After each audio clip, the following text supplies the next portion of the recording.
Criar a los hijos, una tarea tan amorosa como compleja para los padres de aquí, allá y en todas partes. Muchas veces sin quererlo, los padres transmiten ciertos patrones a sus hijos, un molde que años más tarde es difícil de quitar. Es aquí donde aparece el trastorno narcisista de la personalidad. La dinámica familiar de un niño es uno de los predictors más significativos de las tendencias narcisistas, incluidas la superioridad, la grandiosidad, el derecho y la falta de empatía en la edad adulta. Los niños y los adolescentes son naturalmente más egoístas, no narcisistas, porque sus mentes aún se están desarrollando. Por lo tanto, es normal que sean menos conscientes de sí mismos hasta que hayan aprendido habilidades importantes como la regulación emocional y la empatía, explica Cody Isabel, neurocientífico, entrenador de crianza. Según indican muchos expertos en psicología, todo el mundo tiene un componente narcisista. El narcisismo es parte innata del ser humano, y es una etapa clave de desarrollo para adolescentes y adultos jóvenes. Pero, cuando el narcisismo comienza a interferir con la forma en que una persona funciona en su casa o el trabajo, sin embargo, ese rasgo se convierte en un problema que puede incluso virar hacia un trastorno de la personalidad. Los narcisistas creen genuinamente que son únicos, que tienen derecho a un tratamiento especial y tienen una necesidad irrefrenable de admiración y validación a cualquier costo. La mayoría de nosotros crecemos pensando que somos Superman a los 6 años, explicó a The Washington Post Ramani Durvasula, psicóloga y autora del libro Debo quedarme o irme. Sobreviviendo una relación con un narcisista. El problema de un adulto narcisista, cuando tiene hijos, es que los niños no ofrecen el tipo de retroalimentación positiva continua que ellos anhelan y estos padres egocéntricos tienden a reaccionar de dos formas distintas. Durvasula y Kate Campbell, profesor de psicología en la Universidad de Georgia y experto en narcisismo, indicaron que, por un lado, algunos pierden interés por sus hijos al no encontrar esa aprobación y buscan otras fuentes de validación.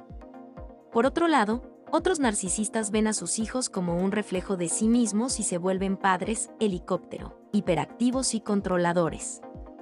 En ambos casos, la desconexión es el punto clave, porque incluso el padre narcisista demasiado involucrado está emocionalmente separado de su hijo y carece de calidez, según los expertos. Los niños, por su propia naturaleza, son monstruos morales, escribió el periodista Jeffrey Kluger en su informe sobre pequeños narcisistas para TEM. Según describe, son codiciosos, exigentes, violentos, egoístas, impulsivos y absolutamente implacables. Luchan constantemente con compañeros de juego y hermanos, pero gritan de dolor e indignación si son atacados. Esperan ser adorados, pero no disciplinados, recompensados pero nunca penalizados, atendidos y servidos por los padres y familiares sin importar o ser recíprocos. En un ensayo de 1914 titulado apropiadamente Su Majestad el Bebé, Sigmund Freud describió que la primera etapa de la vida de un bebé se define por lo que llamó narcisismo primario. Freud, que podría encontrar sexualidad en un plato de sopa de pollo con fideos, la encontró aquí también. Llamamos a esta condición narcisismo, y a esta forma de obtener satisfacción, autoerotismo. Es un imperativo evolutivo que los bebés sean egoístas y narcisistas al nacer con el fin de obtener sus necesidades cubiertas, dijo el psicólogo Marcos Barnett, de la Universidad Estatal de Kansas. La vida está establecida para que consigan lo que necesitan para sobrevivir. Los bebés no se mueven por la codicia y la astucia, sino por la necesidad primordial para sobrevivir al día siguiente, quizás una buena razón para comportarse de forma egoísta. Pero eso no significa que las semillas del comportamiento que se convierten en verdadero narcisismo no se encuentran dispersas en el temperamento del bebé, al igual que las semillas de otros trastornos de la personalidad, los berrinches, que, de no entrar en vereda, se convierten en el trastorno histriónico de la personalidad más adelante, con la profunda necesidad de amor y atención, y la rabia ante su ausencia, que en un adulto se llama el trastorno límite de la personalidad. Entonces, ¿cómo educar a nuestros hijos? ¿Qué se debe tener en cuenta en relación a este trastorno narcisista? Según la experiencia del neurocientífico Cody Isabel, los padres que cometen estos 3 errores dañinos y tienen más probabilidades de criar hijos narcisistas. Los expertos aseguran que es importante que los padres enseñen y demuestren a sus hijos cómo es la inteligencia emocional, particularmente el componente de empatía, para que así no sean narcisistas en el futuro. No reconocer los propios comportamientos negativos. Los niños aprenden observando y reflexionando, lo que significa que pueden adoptar sus acciones negativas. Digamos que un camarero estropea su pedido. En lugar de manejar la situación con gracia, humillas y le gritas al mesero. Su hijo observa y piensa que la forma en que usted reaccionó está bien, dice Cody Isabel, quien además es cofundador de Rewrite and Rise, un servicio de entrenamiento que utiliza la neurociencia y la ciencia del comportamiento para ayudar a adultos y niños a superar los desafíos de salud mental y mejorar su bienestar general. Por eso es tan importante enseñar y demostrar a sus hijos cómo es la inteligencia emocional, particularmente el componente de empatía. La buena manera de empezar es ayudarlos a reconocer cómo se sienten. Ponerle un nombre, por ejemplo, a la emoción que sospechamos que está experimentando. Por ejemplo, ¿te sentís herido o decepcionado por lo que hizo tu amigo? Practicar la inteligencia emocional les facilitará expresar sus sentimientos y ser conscientes de cómo se sienten los demás en el futuro, dice Isabel. No reflejar o validar las emociones de nuestro hijo. Si uno se hace el distraído o ignora las emociones de sus hijos, esencialmente les estará enseñando que lo que sienten está mal. Como resultado, tendrán dificultades para regular sus comportamientos, lo que puede generar una serie de problemas a medida que envejecen, desde comportamientos insensibles como la adicción hasta comportamientos protectores como la grandiosidad, que es un rasgo narcisista común, dice Isabel. Un estudio también han encontrado que la vergüenza, la inseguridad y el miedo están en la raíz del yo interior del narcisista. Reflejar requiere que uno conozca a su hijo, lo ayude a etiquetar sus emociones. Validar sus emociones significa hacerles saber que lo que sienten es razonable, agrega el especialista. Y pone un ejemplo. Imaginar que estamos recogiendo a nuestro hijo de la escuela. Nos subimos al coche y nuestro hijo da un portazo con cara de enojado. En lugar de avergonzarlos por tener una mala actitud, conviene imaginarlos diciendo: parece que tuviste un día horrible en la escuela, ¿qué sucedió? Una vez que te hayan dicho lo que sucedió, hay que validarlos y decir: eso no está bien. Puedo entender por qué estás molesto. Esto no significa que uno como padre esté de acuerdo o en desacuerdo con su respuesta emocional. Simplemente les está haciendo saber que la forma en que se sienten es aceptable, dice Isabel. No darnos cuenta de los comportamientos narcisistas del niño.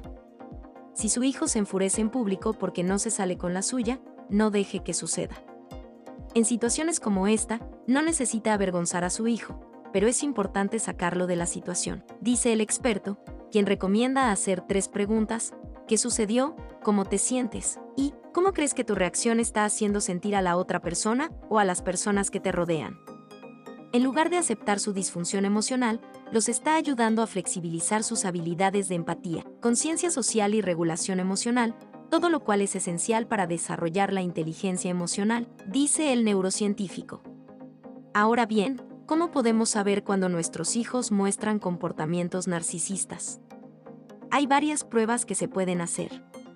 Si sucede algo malo durante una película que están viendo o un libro que están leyendo juntos, conviene preguntarle qué creen que pueden estar sintiendo los personajes. Si dicen, se sienten tristes o enojados, entonces el nivel de inteligencia emocional de nuestros hijos está en el camino correcto. Pero si explotan o dicen que no les importa cómo se sienten los personajes, será una señal que hay mucho por hacer. El camino difícil de la perfección. El mandato de perfección es tan frecuente como frustrante. Muchas personas tienen dificultades en aceptar al hijo real versus al hijo ideal, el que completa nuestro narcisismo. Ese ideal de hijo que está al menos un poco lejos del hijo real, interpelándonos sobre nuestros modos de criar. En el mejor de los casos de estas preguntas podemos hacer una crianza más sana y real, entendiendo que somos imperfectos y criando tan imperfectamente como somos, explicó en una nota reciente con Infobae la licenciada en psicología Lorena Ruda. Un elemento final e indispensable del narcisismo es la falta de remordimiento. Es difícil ser un glotón de golosinas o un manipulador de la gente si luego vendrá el arrepentimiento. Es mucho mejor permanecer insensible a las malas conductas, si éstas van a continuar. Un estudio realizado por la Universidad de Iowa explora cuán temprano los niños empiezan a mostrar remordimiento y lo que hacen para manejar ese sentimiento. Gresine Kochanska y sus colegas reunieron a un grupo de muestra de 57 niños, todos más o menos de 2 años, y dieron a cada uno un juguete. A los niños se les dijo que el juguete era muy especial, que pertenecía a la investigadora y que lo había tenido desde que era una bebé. Eso no era cierto. El juguete fue especialmente manipulado para romperse en pedazos apenas el niño lo toque. Cuando esto sucedió, la dueña del estudio exclamó con angustia, «¡Oh no!». Durante los siguientes 60 segundos, se dedicó a observar. Algunos de los niños parecían imperturbables. Otros estaban visiblemente molestos, cubriendo sus ojos, dándole la espalda, abrazándose a sí mismos para darse contención. Era en cierto modo lo más desagradable de la investigación, aunque el largo minuto de sufrimiento terminó y fue seguido por el perdón. Kochanska recogió las piezas del juguete y salió de la habitación con la promesa de que lo arreglaría. Ella regresó luego con un juguete duplicado en perfecto estado de funcionamiento. Al igual que con los resultados de seguimiento para la prueba del malvavisco, los niños que mostraron más molestias durante el ejercicio mostraron menos problemas conductuales y académicas, más tarde en la vida que quienes le restaron importancia al juguete roto. Si bien los estudiosos del tema alertan que no hay una fórmula simple para predecir quién se convertirá en un narcisista, o cómo un niño reaccionará a ser criado por uno, es importante tratar de erradicar ese método de crianza, que hasta ahora solo mostró consecuencias negativas. Siempre, de todas formas, puede suceder que siendo padres no sepamos cómo resolver la cuestión. En estos casos, trabajar con un terapeuta que se especialice en trastornos de la personalidad es lo mejor que se puede hacer.